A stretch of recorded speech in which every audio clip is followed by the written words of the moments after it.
हम कौन कौन सी कॉन्सेप्ट का अध्ययन करेंगे। एक, गतिक विद्युत वाहक बल। दूसरा, ऊर्जा दृष्टि एक परिमाणात्मक अध्ययन। इसके अंतर्गत हम विद्युत शक्ति का अध्ययन करेंगे और साथ ही ये सिद्ध करेंगे कि विद्युत चुंबकीय प्रेरण की घटना ऊर्जा संरक्षण नियम का पालन होता है। एक अलग तरीके से गतिक विद्युत वाहक बल के डेरिवेशन के माध्यम से इस पे हम एनालिसिस करेंगे। तीसरा, एडी करेंट्स, भंवर धाराएं, इस कॉन्सेप्ट को समझेंगे। भंवर धाराओं से क्या हानि होती है, इसको कम करने के कौन कौन से उपाय हैं और क्या उपयोग हैं, इनके बारे में चर्चा करेंगे और आंकिक प्रश्न हल करेंगे। तो सबसे पहले गतिक विद्युत वाहक बल को समझ लेते हैं। देखिए, आपने विद्युत चुंबकीय प्रेरण को पढ़ा है कि जब हम किसी परिपथ या कुंडली से बद्ध चुंबकीय फ्लक्स में परिवर्तन करते हैं तो उसमें प्रेरित विद्युत वाहक बल उत्पन्न होता है, इंड्यूस्ड ईएमएफ उसमें सेटअप हो जाता है। और यदि वो सर्किट क्लोज है, वो कुंडली बंद है, तो उसमें प्रेरित धारा बहने लगती है। तो मूल बात क्या है कि यदि हमें इंड्यूस्ड करंट प्रोड्यूस करना है तो हमें मैग्नेटिक फ्लक्स में चेंज करना पड़ेगा। ठीक है, अब सवाल ये कि मैग्नेटिक फ्लक्स भी हमने पढ़ लिया है, वो क्या होता है, phi equal to b a cos theta या vector b dot vector a, क्षेत्रफल सदिश और चुंबकीय क्षेत्र की तीव्रता के सदिश का अदिश गुणनफल चुंबकीय फ्लक्स होता है। तो इसमें आपको तीन चीजें दिख रही हैं, एक बी दिख रहा है, एक ए दिख रहा है और एक कॉस थीटा लिखा है। तो यदि हमें किसी परिपथ के मैग्नेटिक फ्लक्स में चेंज करना है तो हम उसमें तीन तरह से परिवर्तन कर सकते हैं।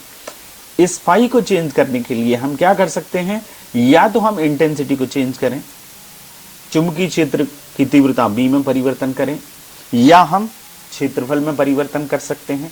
क्षेत्रफल में परिवर्तन करेंगे तो हमारा फ्लक्स चेंज हो जाएगा। और तीसरा, हम कोण में परिवर्तन कर सकते हैं, थीटा में परिवर्तन करें। ये सारी कॉन्सेप्ट आगे आएंगी।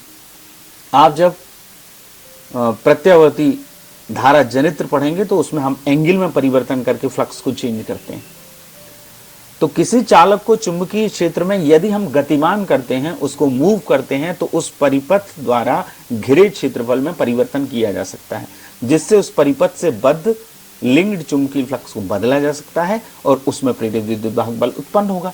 यानी हमें क्या करना है, क्षेत्रफल में परिवर्तन करना है। वो हम चालक को मूव करके उसके द्वारा घेरे गए एरिया को के क्षेत्रफल एरिया को बदल सकते हैं, जिससे विद्युत वाहक बल उत्पन्न होगा। और यदि हम मूव कर रहे हैं किसी चालक को तो प्रोड्यूस हो रहा है प्रेरित विद्युत वाहक बल, तो वही विद्युत वाहक बल क्या कहलाता है, गतिक विद्युत वाहक बल। तो इसकी डेफिनेशन क्या हुई, जब किसी सीधे चालक को चुंबकीय क्षेत्र में चलाया जाता है तो उससे बद्ध चुंबकीय फ्लक्स में परिवर्तन होता है, जिससे उस चालक के सिरों पर प्रेरित विद्युत वाहक बल उत्पन्न हो जाता है। इस विद्युत वाहक बल को गतिक विद्युत वाहक बल कहते हैं। इसे आप अपनी कॉपी में नोट करिए। जब किसी सीधे चालक को चुंबकीय क्षेत्र में चलाया जाता है, मूव कराया जाता है, तो उससे बद्ध चुंबकीय फ्लक्स में परिवर्तन होता है, जिससे उसके चालक के सिरों पर प्रेरित विद्युत वाहक बल उत्पन्न होता है और इस ईएमएफ को हम गतिक विद्युत वाहक बल कहते हैं। ठीक है, अब इसका हम डेरिवेशन निकालेंगे। देखिए, यहां पर हमारे सामने एक ये लूप है जिसका नाम है PQRS। इस पे एक ये चालक है जो मूव कर सकता है, जिसको हम गति करा सकते हैं। एक ऐसा ये MSRN, ये एक आयताकार चालक है जिसका ये हिस्सा है PQRS और इसकी लंबाई L है। ये जो PQ है इस पर स्वतंत्र रूप से गमन कर सकता है, यानी मूव कर सकता है, इसको हम चला सकते हैं। ये वाली राड जो है जिसको हम चालक कह रहे हैं, ये चल सकता है और ये चुंबकीय क्षेत्र है। क्रॉस का मतलब क्या है, अंदर की तरफ है चुंबकीय क्षेत्र, इस चालक के लंबवत अंदर की तरफ है। और डॉट यदि लगाते हैं हम तो बाहर की तरफ होता है। तो PQ को स्थिर वेग से बाईं तरफ चलाया जाता है। ये किस तरफ चल रहा है, ये देखिए डायरेक्शन लिखा हुआ बाईं तरफ। एक समान चुंबकीय क्षेत्र B इस लूप PQRS के तल के लंबवत है, यानी अंदर की तरफ है। अब PQ और ये RS, ये आयताकार लूप की ये भुजाएं हैं आमने सामने, तो इनकी लेंथ हमने मान ली x, और ये जो QR है ये कितना है, स्मॉल x है। ठीक है, अब इस बंद loop P Q R S से संबद्ध चुंबकीय फ्लक्स क्या होगा, बी ए कॉस थीटा। सूत्र है, यहां पर थीटा की वैल्यू क्या आएगी, 0। हमने फ्लक्स को पढ़ लिया है और हम जानते हैं जब चुंबकीय क्षेत्र के लंबवत होता है चालक तो वहां कोण क्या होता है, 0 होता है, तो cos 0 आएगा। तो cos 0 की वैल्यू क्या होती है, 1। तो फाई इक्वल्स टू क्या आ गया, बी ए, ये एरिया आ गया और ये चुंबकीय क्षेत्र की तीव्रता। अब इस लूप का जो एरिया होगा वो लंबाई गुणित चौड़ाई, तो लेंथ कितनी है l और चौड़ाई कितनी मानी हमने, ये स्मॉल x, तो l इंटू एक्स ए का मान आ गया। तो फाई की वैल्यू क्या आ गई, बी एल एक्स। तो इस यहां जो बद्ध चुंबकीय फ्लक्स है उसकी वैल्यू आ गई बी एल एक्स। ये हमारा इक्वेशन फर्स्ट हो गया। अब हम ये इक्वेशन फर्स्ट हो गया। अब ये जो यहां मूव कर रहा है, ये जो चालक पी क्यू है जो अंदर की तरफ मूव कर रहा है, यानी इसके क्षेत्रफल में क्या हो रहा है, परिवर्तन हो रहा है। तो क्षेत्रफल में परिवर्तन होगा तो इसके सिरों पर इसके साथ चुंबकीय फ्लक्स भी बदलेगा। तो इसके सिरों पर चुंबकीय क्षेत्र में परिवर्तन होने के कारण एक विद्युत वाहक बल प्रेरित हो जाएगा। उसी प्रेरित विद्युत वाहक बल को हम क्या कह रहे हैं, गतिक विद्युत वाहक बल। गति के कारण उत्पन्न हो रहा है, इस चालक की इस चुंबकीय क्षेत्र में गति के कारण इस चालक के सिरों पर विद्युत वाहक बल उत्पन्न हो रहा है। यानी ये चालक बैटरी बन जाता है, इसमें एक पॉजिटिव टर्मिनल होता है और एक हो जाता है और एक नेगेटिव टर्मिनल हो जाता है, यानी ईएमएफ इसमें सेटअप होगा। वही ईएमएफ क्या कहलाएगा, प्रेरित विद्युत वाहक बल। तो फैराडे के नियम से हम निकाल लेंगे। फैराडे का दूसरा नियम क्या कहता है, प्रेरित विद्युत वाहक बल चुंबकीय फ्लक्स में परिवर्तन की दर के अनुक्रमानुपाती होता है, ऋणात्मक मान के बराबर होता है, के का मान -1 होता है। तो ये हम इसको ई पढ़ेंगे, E equals to minus D phi by D T. Phi की वैल्यू हम ले आए हैं। तो इसका मतलब ये है कि हमें इस इक्वेशन का समीकरण 1 का टी के सापेक्ष हमें क्या करना है, अवकलन करना है। तो हम टी के सापेक्ष इसका अवकलन करेंगे, फाई की वैल्यू यहां रख देंगे। तो D by D T B L X. अब क्या होगा,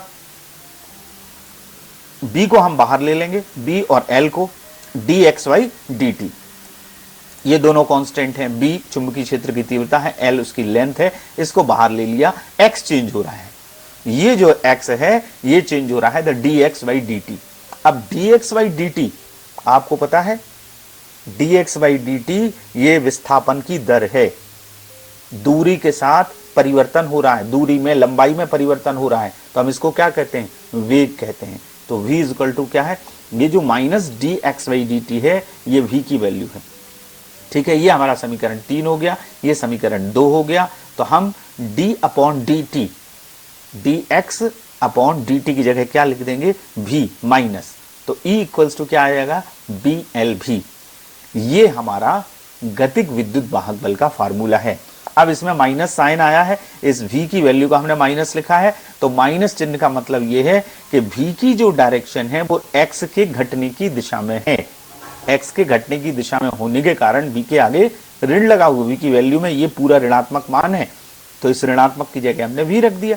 तो E इक्वल्स टू क्या आ गया, बी एल भी। तो हमें क्या करना है, बी एल एक्स निकालना है, समीकरण 1। फाई इक्वल टू क्या होगा, बी ए एरिया है, एरिया लंबाई गुणित चौड़ाई, तो एल एक्स हो जाएगा। फिर फैराडे का दूसरा नियम लगाना है, D phi by D T, इसका अवकलन कर दीजिए तो बी एल भी आ जाएगा। तो याद रखिएगा ये गतिक विद्युत वाहक बल का फार्मूला है, E equal to B L भी। तो अब हम इसको देखते हैं, यदि चालक का प्रतिरोध, ये पूरा फार्मूला हमने किया, यदि चालक का प्रतिरोध R है तो ये तो आ गया ईएमएफ गतिक विद्युत वाहक बल। तो प्रेरित धारा हम कैसे निकालते हैं, विद्युत वाहक बल बटे प्रतिरोध, ये ओम्स लॉ ही लिखा है, V equal to R I होता है, तो E equal to I R. तो यदि स्मॉल r रेजिस्टेंस है इस चालक का पी क्यू का, तो इस E की वैल्यू यहां रख दीजिए, तो बी एल भी अपॉन क्या आ जाएगा, R। यदि आपसे ये निकलवाया है कि गतिक विद्युत वाहक बल का सूत्र ज्ञात कीजिए और प्रेरित धारा का व्यंजक ज्ञात कीजिए, तो हम R का इसमें भाग दे देंगे, तो बी एल भी अपॉन R आ जाएगा। तो ये हमारा आ गया गतिक विद्युत वाहक बल। इसी कॉन्सेप्ट से हम हमारी दूसरी अवधारणा ऊर्जा दृष्टि एक परिमाणात्मक अध्ययन, आपके बुक में इसी टॉपिक को दिया गया है। एक्चुअली में हम इस गतिक विद्युत वाहक बल के द्वारा विद्युत शक्ति का सूत्र निकाल रहे हैं और बाद में ये सिद्ध करेंगे कि इस चालक को यहां मूव कराने में, खिसकाने में जितना यांत्रिक कार्य किया जाता है वही विद्युत ऊर्जा के रूप में उत्पन्न होता है, प्रेरित धारा के रूप में उत्पन्न होता है। यानी आंतरिक ऊर्जा विद्युत ऊर्जा में बदलती है और लास्ट में जाके वो ऊष्मीय ऊर्जा में बदलती है। इसका मतलब ये है कि हम इस एनालिसिस से ये प्रूव कर रहे हैं कि जो यांत्रिक ऊर्जा है वो विद्युत ऊर्जा में कन्वर्ट होती है। एक तरह से ये ऊर्जा संरक्षण के नियम के का प्रतिपादन करता है। ये हम प्रूव कर रहे हैं इससे। तो कैसे करेंगे? विद्युत शक्ति आप जानते हैं पावर, चुंबकीय क्षेत्र बी में चालक की गति के कारण आई धारा प्रवाहित होती है। जब कोई धारावाही चालक किसी चुंबकीय क्षेत्र में होता है तो उस पर लगने वाला चुंबकीय बल, शक्ति का हम पहले व्यंजक निकालें। तो आपने पढ़ा है पिछले चैप्टर में, चुंबकीय क्षेत्र में कोई धारावाही चालक हो तो उस पर एक बल लगता है। वो बल क्या होता है? ILB। ये हमने डेरिवेशन किया है पिछले चैप्टर में, गतिमान आवेश एवं चुंबकत्व वाले चैप्टर में। तो F हो गया ILB। अब I हमने अब भी निकाली, E/R थी, BLV/R। तो I की वैल्यू हम यहां रख देंगे। तो F इज टू, ये I की वैल्यू समीकरण 2 का मान समीकरण 1 में हमने रखा, तो ये आ गया BLV/R इंटू LB।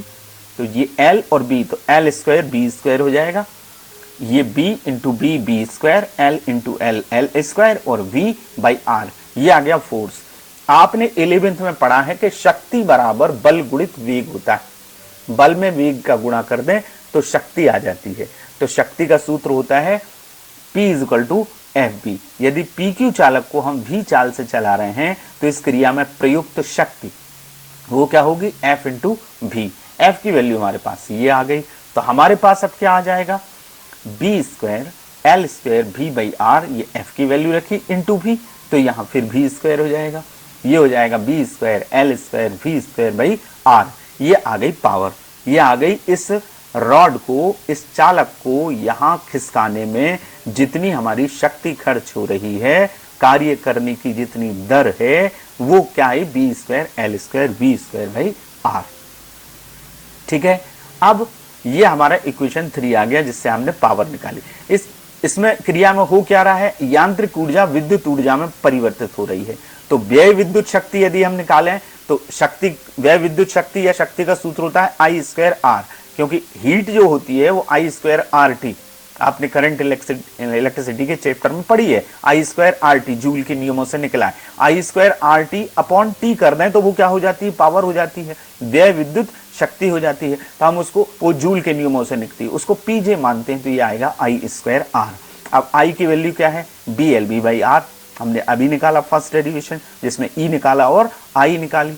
इसका मान इस ऊपर वाले इक्वेशन में हम रख देंगे। तो BLV/R का होल स्क्वायर, ये पूरी चीजों का स्क्वायर हो जाएगा। तो B square L square V square, और एक R से एक R कैंसिल होगा, तो B square L square V स्क्वायर/R। आप इस समीकरण 3 को देखें, इस चालक को खिसकाने में जितनी हमने शक्ति खर्च की वो ये है, और ये किया गया कार्य जो जूल के रूप में हमने निकाला, जूल के नियम से निकाला, PJ equals to I square R से, वो ये आया, दोनों बराबर है। इसका मतलब ये है, ये जो यांत्रिक कार्य है, ये जो यांत्रिक ऊर्जा है, इस चालक को एक समान चुंबकीय क्षेत्र में चलाने में प्रयुक्त यांत्रिक ऊर्जा विद्युत ऊर्जा और अल्टीमेटली ऊष्मीय ऊर्जा में बदलती है। तो ये क्रिया ऊर्जा संरक्षण नियम के अनुकूल है। तो यदि आपसे ये पूछा जाता है कि गतिक विद्युत वाहक बल के आधार पर ये सिद्ध कीजिए कि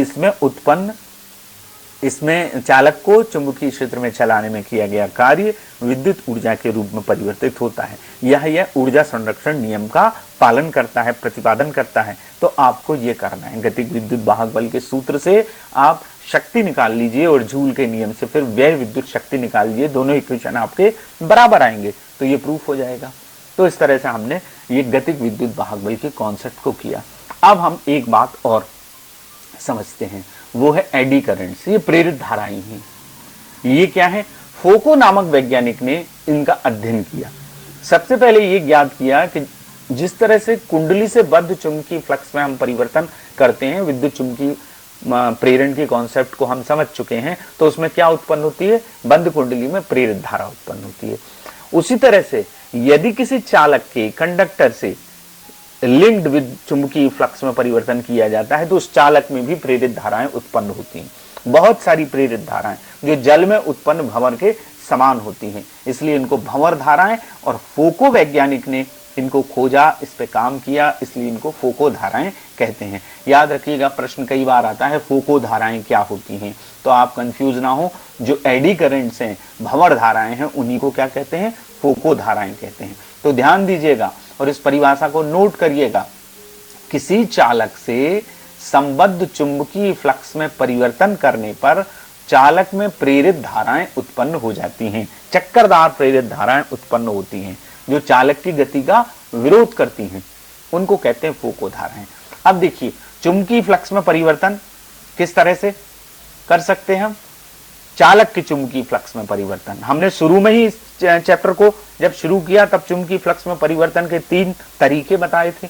अब हम वो किसी परिपथ में चुंबकीय फ्लक्स में परिवर्तन करने के तरीके हैं। बी ए कॉस थीटा से आया, बी को बदल दीजिए, ए को बदल दीजिए, थीटा को बदल दीजिए।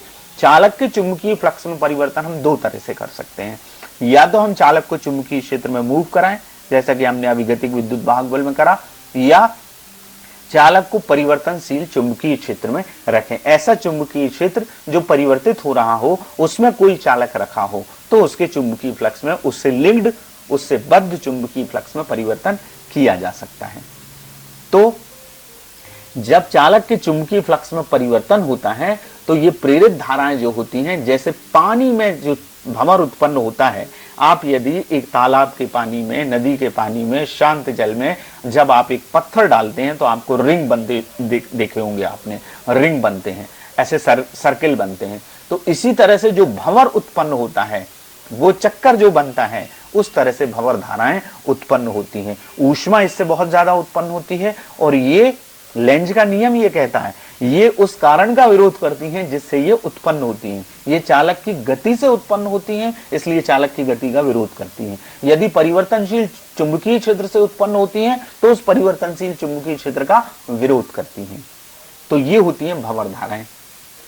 इस परिभाषा को आप नोट कर लें। जब किसी चालक से बद्ध चुंबकीय फ्लक्स में परिवर्तन किया जाता है तो उस चालक में जल में उत्पन्न भंवर के समान चक्करदार प्रेरित धाराएं उत्पन्न होती हैं। इन धाराओं को भंवर धाराएं या फोको धाराएं कहते हैं। अब इसका डायरेक्शन, जैसा कि मैंने कहा, ये उस कारण का विरोध करती हैं जिससे उत्पन्न होती हैं। इनकी दिशा या तो हम लेंज के नियम से निकाल सकते हैं या फ्लेमिंग के दाएं हाथ के नियम से। दूसरी बात, इनका मान चालक के प्रतिरोध पर निर्भर करता है। यदि प्रतिरोध कम है तो भंवर धाराओं का मान अधिक होता है।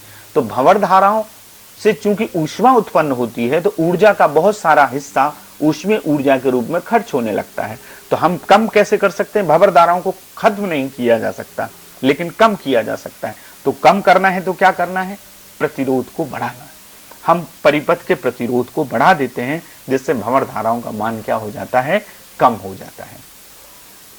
I = E/R होता है, तो R के मान को हम बढ़ा देंगे तो I का मान क्या हो जाएगा? कम हो जाएगा।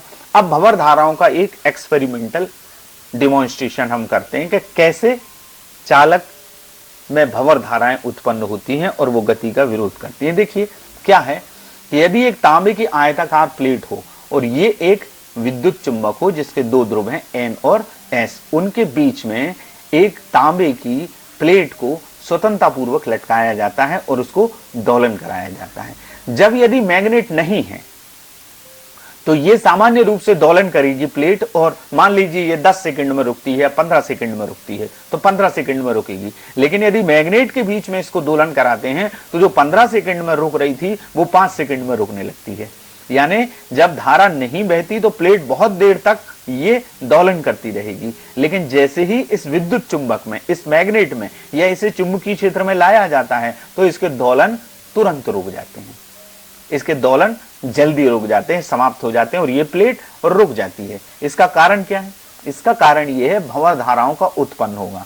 जब इस विद्युत चुंबक में या इस मैग्नेट के बीच में इस तांबे की प्लेट को लाया जाता है तो इसके संबद्ध चुंबकीय फ्लक्स में क्या होता है? परिवर्तन होता है। चुंबकीय फ्लक्स में परिवर्तन होने के कारण इनमें भंवर धाराएं उत्पन्न होती हैं जो इस प्लेट की गति का विरोध करती हैं। ये उस कारण का विरोध करती हैं जिससे ये उत्पन्न होती हैं, इसलिए ये प्लेट जल्दी रुक जाती है, शीघ्र रुक जाती है। यदि मैग्नेट नहीं है तो इसको टाइम लगेगा रुकने में, लेकिन मैग्नेट के बीच में यदि आप दोलन करा रहे हैं तो ये जल्दी रुक जाएगी। इसको भंवर धाराओं का ये प्रायोगिक प्रदर्शन है, और ये जो प्रभाव है इसको कहा जाता है डैम्पिंग इफेक्ट या अवमंदन प्रभाव। इसको क्या कहते हैं? अवमंदन प्रभाव कहते हैं। अब भंवर धाराओं से हानि क्या होती है? जैसा कि मैंने शुरू में ही बताया, भंवर धाराओं से ऊष्मा बहुत उत्पन्न होती है। जितने विद्युत उपकरण आपने देखे, जैसे ट्रांसफार्मर है, जनरेटर है, डायनमो है, इनमें क्या होता है, प्रेरण कुंडली के क्रोड, जो अंदर क्रोड होता है वो नर्म लोहे के बनाए जाते हैं, क्योंकि नर्म लोहे के जब इनमें एसी धारा माने आगे आप नेक्स्ट चैप्टर में पढ़ेंगे, अभी डीसी हमने पढ़ी थी, अब अल्टरनेटिंग पढ़ेंगे जिसका परिमाण और दिशा समय के साथ बदलती है। तो जब इनमें एसी धारा प्रवाहित होती है तो क्रोड के चुंबकीय फ्लक्स में लगातार परिवर्तन होता है। तो क्रोड होता है लोहे का, तो उसमें भंवर धाराएं, चुंबकीय फ्लक्स में परिवर्तन होने के कारण क्या होता है? भंवर धाराएं, क्योंकि धारा का मान, एसी करंट का मान अप और डाउन होता है। तो अप और डाउन होगा तो धारा के मान में जब परिवर्तन होगा तो मैग्नेटिक फ्लक्स क्या होगा? चेंज होगा। और जब भी मैग्नेटिक फ्लक्स चेंज होता है, जिस भी कंडीशन में चेंज होता है, प्रेरित धारा उत्पन्न होती है, तो भंवर धाराएं उत्पन्न होती हैं, जिससे ये क्रोड क्या होता है? ऊष्मा उत्पन्न होती है और क्रोड गर्म हो जाते हैं, जिससे विद्युत ऊर्जा का ऊष्मीय ऊर्जा के रूप में क्या होने लगता है? क्षय होने लगता है। इसीलिए क्रोड को पूरा एक सपाट टुकड़े का ना बना के पटलित क्रोड बनाया जाता है। इनका मान चालक के प्रतिरोध पर निर्भर करता है। यदि प्रतिरोध कम है तो भंवर धाराओं का मान क्या होता है? अधिक होता है। इसलिए इनको कम करने के लिए क्रोड कैसा बनाया जाता है? पटलित। पटलित क्रोड का मतलब है इसको एक फ्लैट प्लेट की तरह नहीं लेते, बल्कि नर्म लोहे की पतली पतली पत्तियों के रूप में लेते हैं। और आपने देखा होगा ट्रांसफार्मर, छोटा छोटा ट्रांसफार्मर, किसी भी इलेक्ट्रिकल इंस्ट्रूमेंट में एक चौकोर ट्रांसफार्मर निकलता है, उसको कभी आपने खोल के देखा हो तो उसमें पतली पतली ई बना रहता है, ई आकार की पत्तियां निकलती हैं या एल आकार की पत्तियां निकलती हैं। तो पतली पत्तियों को एक के ऊपर एक रख देते हैं और उन्हें वार्निश की तह देकर उनको जमा दिया जाता है और चिपका दिया जाता है। इस क्रोड को क्या कहते हैं? पटलित क्रोड, लैमिनेटेड कोर। ऐसा करने से क्या कर रहे हैं हम? क्रोड के प्रतिरोध को बढ़ा रहे हैं। क्रोड का प्रतिरोध बढ़ता है जिससे भंवर धाराओं का मान क्या हो जाता है? कम हो जाता है। तो भंवर धाराओं से हानि क्या? विद्युत ऊर्जा का ऊष्मीय ऊर्जा के रूप में अपव्यय होता है। इसको कम कैसे करते हैं? क्रोड को हम पटलित बना के इनको कम करते हैं। कम करने का तरीका क्या? भंवर धाराओं का मान प्रतिरोध बढ़ाने पर कम हो जाता है। तो प्रतिरोध को बढ़ाने के लिए क्रोड को क्या करा जाता है? पटलित बनाया जाता है। इस तरह का क्रोड होता है। ये ट्रांसफार्मर की प्राथमिक कुंडली है, प्राइमरी कॉइल, और ये सेकेंडरी कॉइल है। ये क्रोड पर लिपटी रहती है। प्राथमिक कुंडली एक तरफ और दूसरी तरफ द्वितीय कुंडली। ऊंचाई ट्रांसफार्मर का चित्र है, आगे आप पढ़ेंगे भी ट्रांसफार्मर के बारे में। यहाँ पर कम फेरे होते हैं और यहाँ ज्यादा फेरे होते हैं। ये पतली पतली पत्तियों का क्रोड एक के ऊपर एक रखकर बनाया जाता है। इससे इस क्रोड का प्रतिरोध बढ़ जाता है और प्रतिरोध बढ़ने से भंवर धाराओं का मान कम हो जाता है। तो ये कम करने का उपाय हुआ। अब इनके बहुत सारे उपयोग हैं। चल कुंडल धारा मापी को रुद्धदोल बनाने में, रुद्धदोल मतलब डेड बीट बनाने में। डेड बीट चल कुंडल धारा मापी एल्यूमिनियम के फ्रेम पर लपेटी जाती है। जो क्वाइल बनाई जाती है मूविंग क्वाइल गैल्वेनोमीटर में, उसको एल्यूमिनियम के फ्रेम पर लपेटा जाता है। एल्यूमिनियम के फ्रेम पर लपेटने का कारण ही ये है कि जब उसमें धारा प्रवाहित होती है कुंडली में, तो कुंडली में धातु का फ्रेम होने के कारण चुंबकीय फ्लक्स में परिवर्तन होता है और उसके कारण उसमें भंवर धाराएं उत्पन्न होती हैं जो कुंडली की गति का विरोध करती हैं और शीघ्र ही उसको रोक देती हैं। तो उसका जो डिफ्लेक्शन है वो कम होता है और जल्दी ही कुंडली विराम अवस्था में आ जाती। इसको कहते हैं रुद्धदोल बनाना। दोलनों को रुद्ध करना, कम करना, शीघ्र ही विराम अवस्था में आ जाना, उसको डेड बीट बनाना कहते हैं। प्रेरण भट्टी में ऊष्मा उत्पन्न की जाती है। धातुओं को गलाना हो तो जो फर्नेस होती है, इलेक्ट्रिकल फर्नेस, उसमें भंवर धाराओं का उत्पादन किया जाता है जिससे धातुएं गल जाती हैं। प्रेरण भट्टी में इसका उपयोग होता है, इलेक्ट्रिकल ब्रेक में होता है, स्पीडोमीटर गति मापक या स्पीडोमीटर जिसको कहते हैं उनमें इसका उपयोग होता है, और प्रेरण मोटर में भंवर धाराओं का उपयोग किया जाता है। ये सारे उपयोग, पांचों उपयोग आप अपनी कॉपी में नोट करें। प्रश्न ये आता है भंवर धाराएं क्या हैं, इनसे क्या हानि है, इन्हें कम करने का क्या उपाय है और इनके प्रमुख उपयोग लिखिए। और या फिर आएगा भंवर धाराएं किसे कहते हैं, इनके प्रायोगिक प्रदर्शन के लिए किसी एक प्रयोग का वर्णन कीजिए। तो जो हमने अभी देखा कि तांबे की एक प्लेट को एक विद्युत चुंबक के बीच में दोलन कराया जाता है तो वो शीघ्र रुक जाती है। तो आज के इस वीडियो में हमने जो जो कॉन्सेप्ट समझी हैं, सबसे पहले हमने गतिक विद्युत वाहक बल का व्यंजक सीखा, उसकी कॉन्सेप्ट को समझा, फिर ऊर्जा का अध्ययन किया, ऊर्जा संरक्षण के नियम का गतिक विद्युत वाहक बल के आधार पर हमने समझाया कि किस तरह से ऊर्जा संरक्षण के नियम का पालन इसमें होता है। तो इस आधार पर कुछ प्रश्न आपके लिए हैं, उन प्रश्नों को आपको करना है। पहला, गतिक विद्युत वाहक बल किसे कहते हैं, इसका व्यंजक ज्ञात कीजिए। दूसरा, गतिक विद्युत वाहक बल के आधार पर विद्युत शक्ति का व्यंजक ज्ञात कीजिए तथा सिद्ध कीजिए कि किसी चालक को एक समान चुंबकीय क्षेत्र में चलाने में यांत्रिक ऊर्जा विद्युत ऊर्जा में परिवर्तित होती है, वही ऊर्जा संरक्षण नियम। अगला प्रश्न ये है कि भंवर धाराएं क्या हैं, इनसे क्या हानि है, इन्हें कैसे कम किया जाता है, इनके प्रमुख उपयोग लिखिए। और लास्ट क्वेश्चन है भंवर धाराओं के प्रायोगिक प्रदर्शन हेतु प्रयोग का वर्णन कीजिए। इन सारे प्रश्नों को आपको आज समझाया गया है, आप इनको अपनी कॉपी में नोट करें और समझें।